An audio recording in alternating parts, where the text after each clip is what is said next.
নমস্কার বন্ধুরা, সুরভির জগৎ ইউটিউব চ্যানেলের নতুন একটি ভিডিওতে সকলকে স্বাগতম।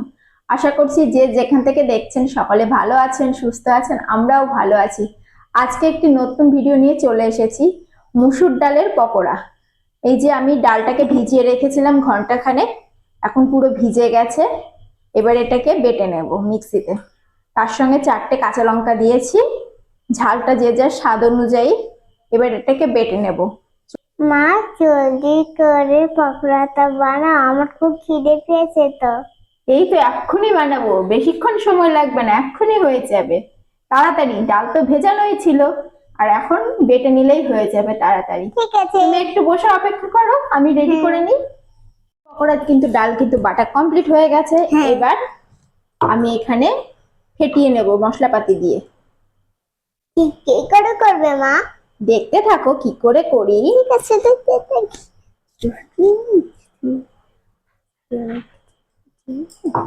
ডালটা কিন্তু পুরোপুরি মিহি করে বাটিনি, একটুখানি গোটা গোটা রয়েছে, যাতে ডালটা বোঝা যায়।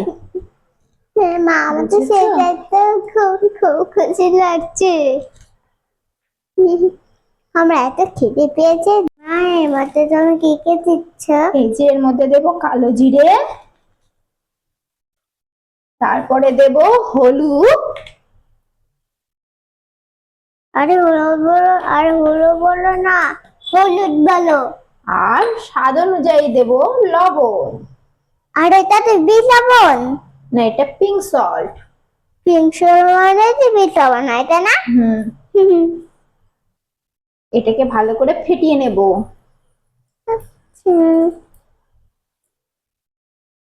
ফেটানোটা যত ভালো হবে, বড়াটা তত ভালো হবে।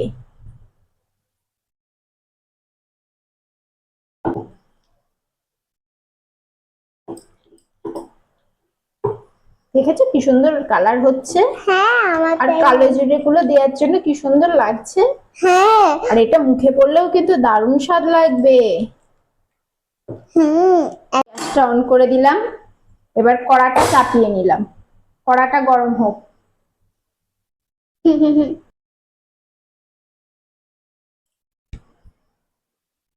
কড়াটা গরম হয়ে গেছে, এবার সর্ষের তেলটা দিয়ে দিই।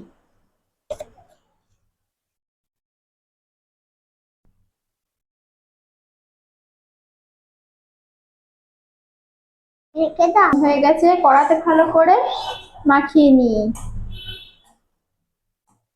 এবার ফ্লেমটা কমিয়ে দেব, কমিয়ে দিয়েই তোমার ফেভারিট পকোড়াটা বানিয়ে ফেলি। ছোট্ট ছোট্ট করে।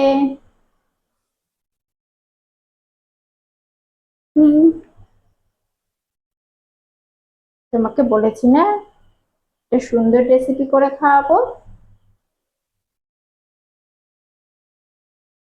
মা, তুমি আবার সাবধানেই তো দিতে হবে, তেল কিন্তু খুব গরম। তুমি কিন্তু একদম এখানে এসো না, তুমি পাশেই বসে থাকো। দেখো আমি কি সুন্দর করে ভেজে দিচ্ছি তোমাকে।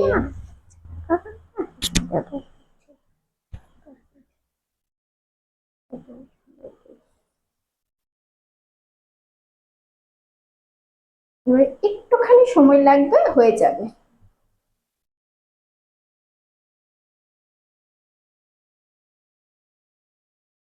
হয়ে গেছে, এই যে সহজে যাতে উঠে যাবে। এরপরে পরবর্তী সাইডটা উল্টে দেব, তাহলে পরে দুই সাইডেই সমানভাবে ভাজা হয়ে যাবে। আর তেল তো প্রচন্ড গরম হয়ে গেছে, সহজেই উঠে যাবে।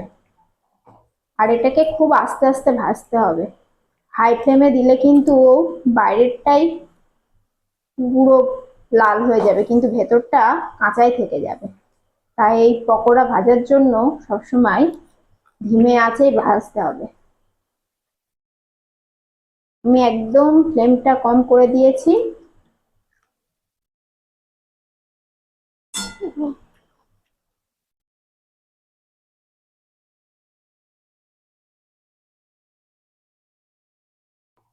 এবার এইটা হতে থাকুক, তাহলে পরে ভালো করে ফেটানো হয়েছে বলে মাঝখান দিয়ে যে ফ্লাফি হয়ে গেছে, এর জন্য খুব ভালোভাবে ভেতরটাতেও তেল ঢুকছে এবং খুব ভালোভাবে পকোড়াগুলো ভাজা হয়ে যাবে। এই যে ভালো করে উল্টে পাল্টে নিই। এই যে ভাজাটা কিন্তু কমপ্লিট হয়ে গেছে।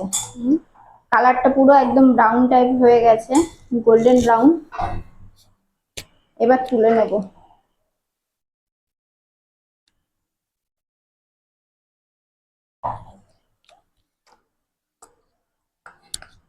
এটা দোকানে সেই ঝাল বড়া কিনতে পাওয়া যায়, তার থেকে একটুখানি বড় সাইজের হয়েছে। এই বড়া কিন্তু সন্ধ্যাবেলা মুড়ির সাথেও কিন্তু। আমি এখানে মোটামুটি 1 কাপ মতো ডাল ভিজিয়ে রেখেছিলাম। হয়তো অনেক সময় মাছ মাংস খেতে ভালো লাগছে না, আবার রান্নার সময় নেই, নিরামিষ দিনেও চাইলে পরে এটা করে নেওয়া যায়। আর মুসুর ডাল সহজেই ভিজে যায়, বেশিক্ষণ লাগে না। যদি তাড়াহুড়ো থাকে একটু গরম জল দিয়ে ভিজিয়ে দিলেই হয়ে যাবে।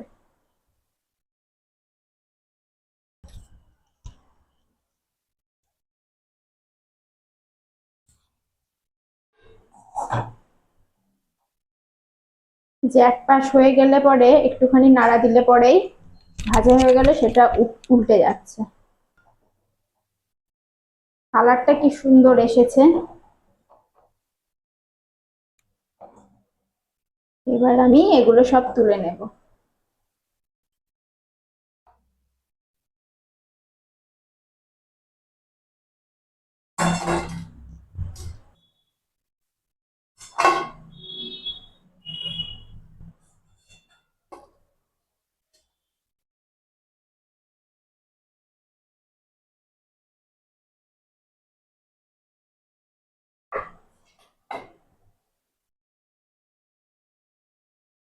আমার কি হলো?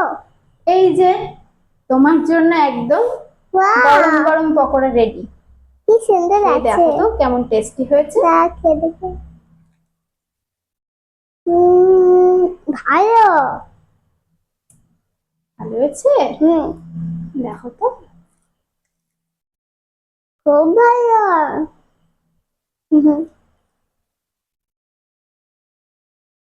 যে তোমার জন্য রেডি করে নিয়ে চলে এসেছি। হুম। আমি যেরকম ফ্যানটার আগে খাই। আমার এই ভিডিওটা যদি আপনাদের ভালো লেগে থাকে তাহলে অবশ্যই লাইক, কমেন্ট এবং চ্যানেলটিকে সাবস্ক্রাইব করবেন আর শেয়ার করে দেবেন। আশা করি আপনাদের সকলের ভালো লেগেছে। আর এই ভিডিওটা স্কিপ না করে দেখার জন্য অসংখ্য ধন্যবাদ।